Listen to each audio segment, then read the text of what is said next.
Bienvenidos a esta clase del día de hoy. Hoy vamos a continuar con la clase que dejamos del propósito de Dios. Es el día 1 todavía.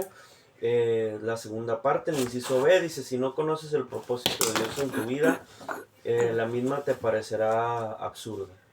Eclesiastés 1:15 dice la traducción lenguaje actual: como dice el dicho, nadie puede enderezar lo torcido ni cortar lo que no tienes.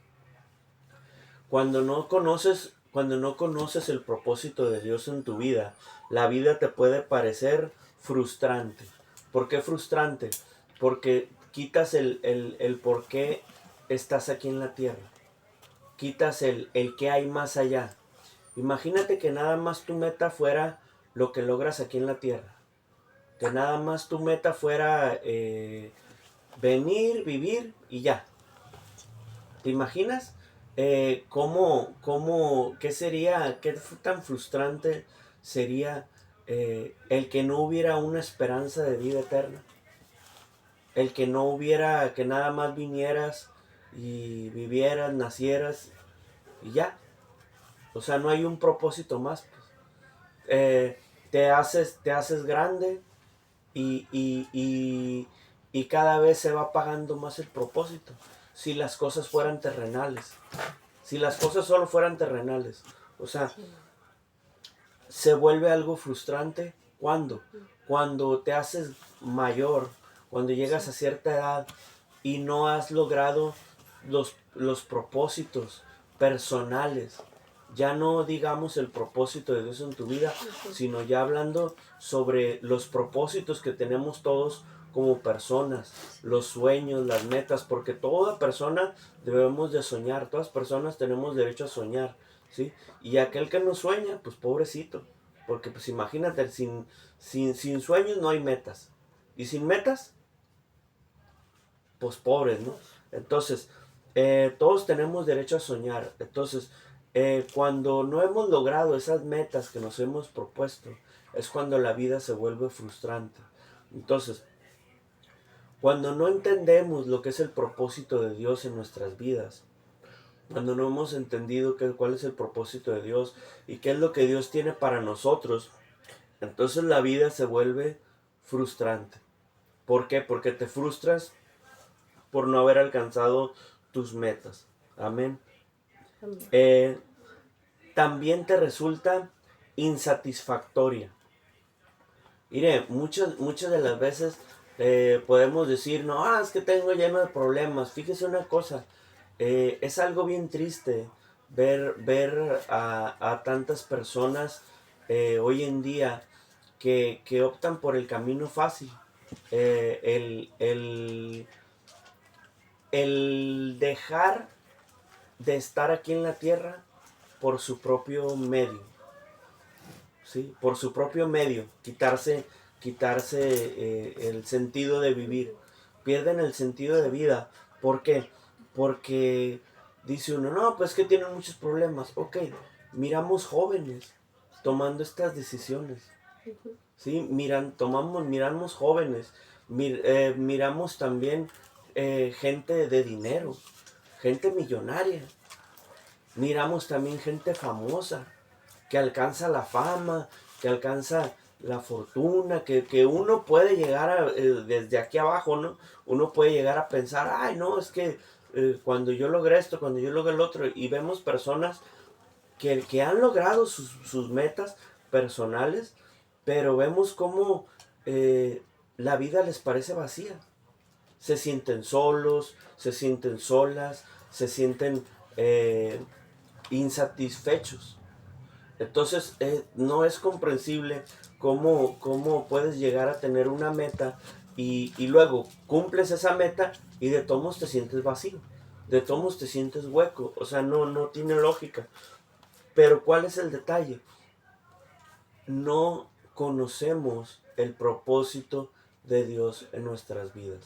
Cuando no hemos comprendido cuál es el propósito de Dios en mi vida, entonces se vuelve un problema. ¿Sí? Porque la vida nos parece insatisfactoria, frustrante, ¿sí? La vida también se puede convertir en vanidad. También la vida se puede convertir en vanidad. ¿Cómo en vanidad? todo se puede llegar a volver cosas personales. Cosas personales. Una vida que, que solo se basa en tener el mejor celular, en tener el mejor carro, en tener mejor casa que el vecino, en que si el vecino la pinta de un color, yo la pinto de otro. ¿Sí? Y la vida se puede llegar a volver vanidad. ¿Sí? El llegar a renovar mi closet con ropa cara. ¿Sí? Y no digo que sea malo, o sea, si usted tiene los medios, pues órale, ¿no? Pero cuando ya se vuelve el propósito de nuestra vida, cuando eso ya se vuelve el punto clave de mi vida, entonces ahí hay un problema. Porque entonces quiere decir que toda nuestra vida está basada en la vanidad, o sea, en las cosas personales. Todos debemos de aspirar a llegar a tener pues una buena vida, ¿no? Una vida acomodada, ¿no? Podemos llegar a aspirar a tener sueldos mejores, debemos de aspirar, ¿no? A tener una vida más confortable. Pero cuando nos olvidamos del propósito de Dios y solo pongo mis propósitos personales, eh, entonces eso quiere decir que nada más voy a vivir para mi yo, luego para mi yo y luego después para mi yo. Entonces todo se va a volver vanidad, ¿sí? También la cosa más triste que podemos experimentar es que vamos a experimentar una desconexión del Wi-Fi. ¡Wow! Lo peor que puede pasar ahorita hoy en día es que te quedes sin internet, ¿no? Que te quedes sin Wi-Fi, ¿sí? Entonces, casi no te da ni la hora, ¿no? El teléfono. Entonces, sin conexión de Dios. Sin el Wi-Fi de Dios. Dice Jeremías 33:3, dice, clama a mí y yo te responderé. Y te enseñaré cosas grandes y ocultas que tú no conoces. Pero cuando vivimos sin el propósito de Dios, enfrentamos una desconexión de Dios. Tristemente, que le decía la vez pasada, hay muchas iglesias y en todas las iglesias hay gente que vive, que se congrega y no ha entendido el propósito de Dios en su vida. Todavía no sabe cuál es el propósito de Dios para su vida. Y todavía queremos a veces vivir mi propósito personal como punto clave. Puede llegar a ser la vanidad, puede llegar a ser una meta personal, pero nuestras metas personales nunca deben de ocupar el propósito de Dios en mi vida. O sea, una cosa es que yo pueda llegar a tener propósitos personales, así como tenemos tiempo para Dios, debemos de tener tiempo para mí, tiempo para mi vida personal, para mi hobby, para mi pasatiempo, ¿sí? Así como tengo tiempo de trabajar y tengo tiempo para dormir, también debo de tener tiempo para mí. Así mismo son los planes. Debo de tener planes personales, pero también debo de conocer el propósito de Dios. ¿Cuándo se vuelve nuestra vida un desastre? Cuando hacemos a un lado el propósito de Dios para mi vida, ¿sí? Y tomamos mi propósito de vida personal, ¿sí? Entonces es cuando se vuelve un caos mi vida. ¿Por qué? Mire, hermano, el narcotráfico es amor al dinero, ¿sí? Y dice, no, pues cuando tenga tanto, ok, llegan a tener. Y de todos modos, es como dice Proverbios, no se sacía. La gente dice, cuando tenga un celular,